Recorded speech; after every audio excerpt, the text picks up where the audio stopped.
Welcome back. Well, Hudden and Dudden, they had O'Neary by the scruff of the neck, and they threatened him, and they said, "O'Neary, tell us where you got that gold coin from." "Oh, lads, just calm down. I'll tell you it all. Well, you know how you killed poor old Clarabelle. That was a terrible thing. But I got to thinking, Clarabelle doesn't need her hide while she's dead, so I might as well skin her and sell the hide.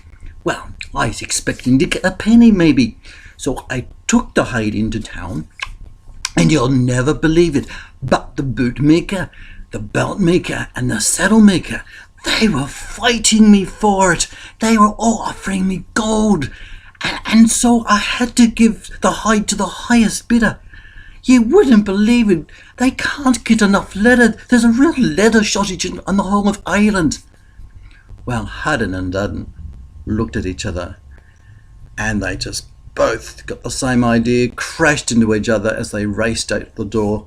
They went to their houses, grabbed their sharpest knives, and they went into their paddocks, and they butchered all their cows, skinned them, took the hides, and they loaded up their wagons, and into town they went, crying, "Bring out your gold!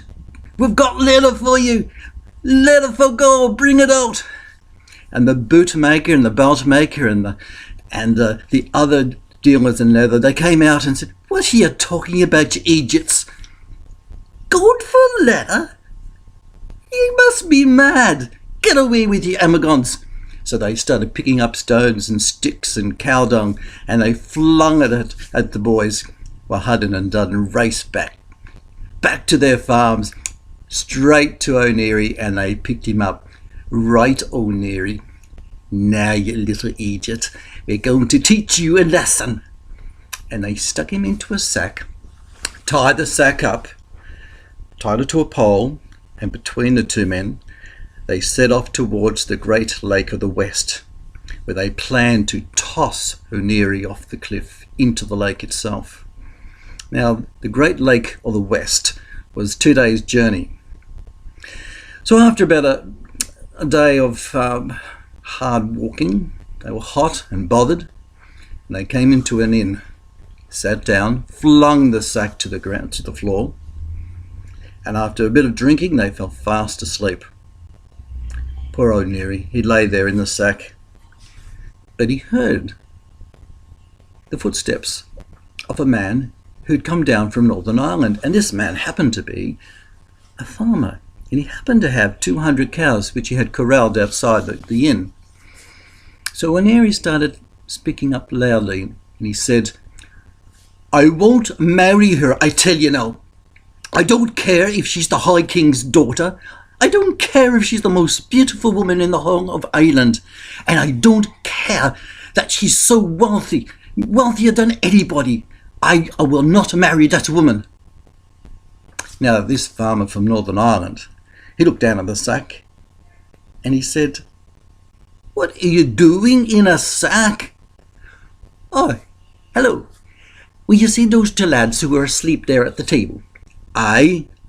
"Well, they've been sent by the High King of Ireland himself to kidnap me, to take me back to the castle, to marry his daughter.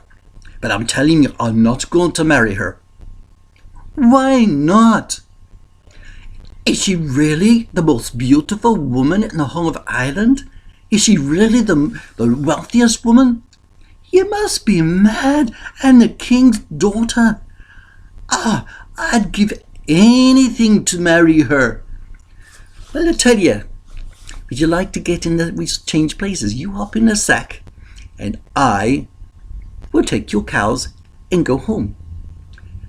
"That would be a grand exchange." "All right. I tell you, be quiet, don't say a word. Now, even if they kick you or prod you, you're not to say a single thing. You got that?" "Aye, shh." So the farmer hopped in the sack. O'Neary tied him up, and he went out the door, gathered up all the cows, and he drove them back to his farm. Now, later that night, or in the morning, in fact, Hudden and Dudden awoke, And they picked up the sack and they went on their journey towards the great lake of the west. And they stood above the lake on a high cliff, and they got the pole that carried the sack, and they said, "Right, O'Neary, prepare to meet Jamaica. 1, 2, 3, and they flung the sack over the cliff's edge, and it fell down into the water with a splash. Blub, blub, blub, blub, blub, blub, blub, blub, blub. Hudden and Dudden smiled at each other, clapped their hands together, said, "Good riddance to bad rubbish," and off they marched back to their farms. And I have to leave there because time's up, and there's part 3 coming, so I hope you stay for part 3, and you'll find out what happens to O'Neary and his 200 cows, and Hudden and Dudden. Bye. Pax Vobiscum.